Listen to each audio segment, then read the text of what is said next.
love and success after a toxic relationship so you can bounce back better.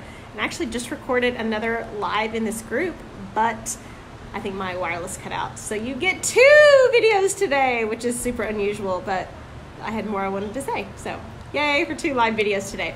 I got off a coaching call recently with someone, and they talked about they were dating after a toxic romantic relationship, but this applies to any type of healthy relationship, not just dating. And she talked about something bad that had happened. Basically, he had gone on vacation. This was very new in the process, and he had gone on vacation, and he had not texted her for 5 days. Okay, so he had not reached out to her during vacation. Okay, and so, she was like, Sarah, what should I do? I thought this was a good guy, and I said, did you tell him what you need? Did you tell him what your expectations were? Because after a toxic relationship, we can do 2 things. One, we can pretend not to have needs and just try to lower ourselves and make ourselves smaller and smaller and smaller so we don't have to ask. Or we have something in our head thinking we're a bad person for asking because a toxic person has convinced us that we're selfish for asking for what we need. We're selfish for asking what we want. You can, and this is like love this person that I, had this conversation with.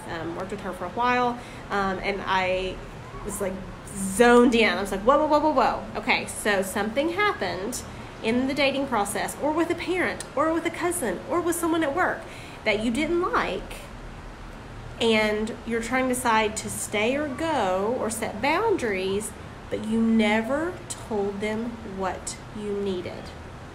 You never told them what your expectations were. Now, was it a red flag to me that he did not text her for 5 days super early in the relationship? Yes. I was not thrilled with this news, okay? That's true. But we have to learn to ask for what we need. We have to learn to say, this is our expectations in a relationship. And if I had to tell you anything about my relationship with my husband now, and it being healthy and it being, he knows exactly what I need, exactly what I expect, exactly what I want. I don't expect him to be a mind reader, okay? And I don't try to not have needs so I don't have to ask. And my friends noticed this in my own life. We'd go out to eat for a restaurant or something, and I would say things like, oh, it's going to be cold there. I'm going to ask for a different booth. And they were like, oh my gosh, you're like changing. What do you mean you're just going to ask for a different booth? Something as little as that. And those are the things to practice on, is asking for a different table if it's going to be cold there, asking for what you want at a store, because it is their job to provide good service for you, right? And then to be able to transfer that information so that in your relationships, it's not like the toxic person where it's, you're not trying to create servants or anything ugly, but you have needs and you have expectations, and there's nothing to get to the point. And I know what I'm saying to you right now, if you're at a place where you're like, no, Sarah, I cannot do that, then there's obviously some self-work and some self-love and learning some skills to get to that point. But that is the point you want to get at. You cannot have a healthy relationship where it's not like a magic fairyland where they can read your mind, okay? That's a really unfair expectation to put on someone else. And you've got to ask for what you need. You've got to be able to say, this is what I need and this is what I expect. And so many women come to me and they think they need to lower their expectations because toxic people love to tell us your expectations are too high. You're asking too much, because they don't want to do the work. So many times you may say, oh, I just need to lower my expectations. And I'm like, no, you need to raise your expectations and be vocal about the expectations, because you can have expectations without being a jerk. And I think in our head we think, oh, that's bitchy, or that's selfish, or that's ugly, or there's some piece of you, if you're a good, kind, loving, giving, forgiving person, there's some piece of you that has been told it's wrong to ask.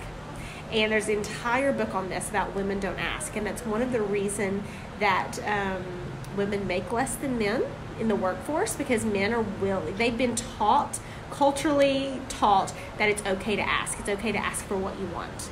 So if you are with a healthy male, they aren't going to think it's weird that you asked.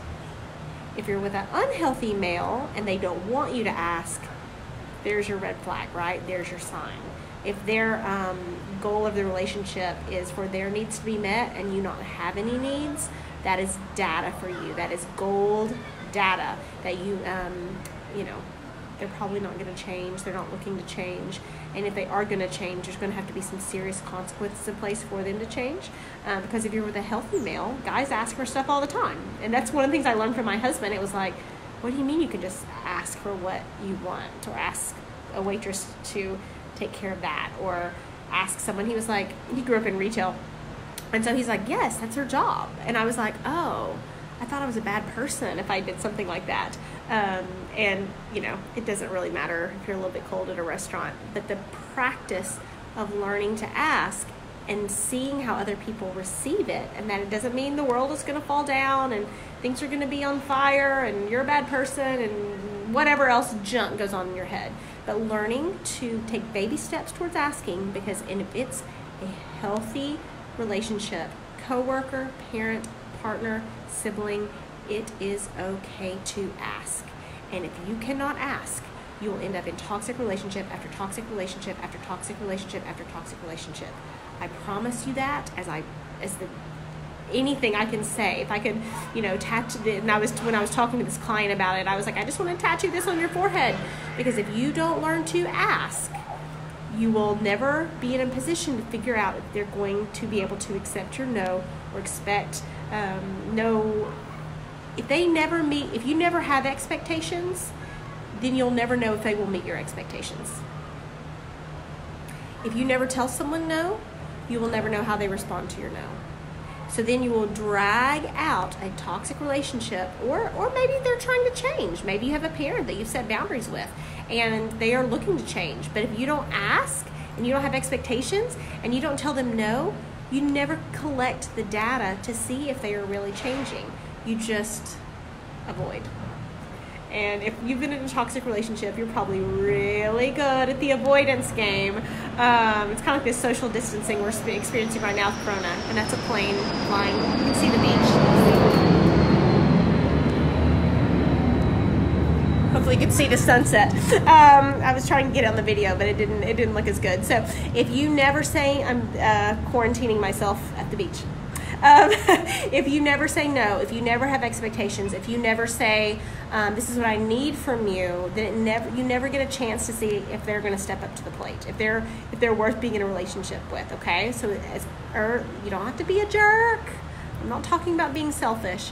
The people that are attracted to this group and the people that are attracted to my work are the farthest from selfish. They are good, kind, loving, giving, and forgiving, and they've ended up with it being used against them because they've been good, kind, loving, giving, and forgiving to a fault and not had expectations for the relationship. And if that is you, I know what it has cost you, and I don't want it to cost you in the future. Okay. Yes, it is hey Tony. It is a great place to quarantine. I'll show you this. I'll show you the sunset again. Can you see it? Yeah. So, living life good here. We're about to go eat pizza. So we're not really quarantining yet, but it may be coming, and so I wanted to quarantine with a view. But I hope you guys are having an awesome day. I'll definitely be doing tons of lives and stuff this week, because I know many of us are stuck in our homes and stuck in situations, and I don't want you to feel alone, because you're not alone. And there are people there who understand what you've been through, and there are a few people, I'm one of them, who knows what it takes to get to the next step and what it takes to get to the next level of life, love, and success after a toxic relationship. So, have a great day. More later.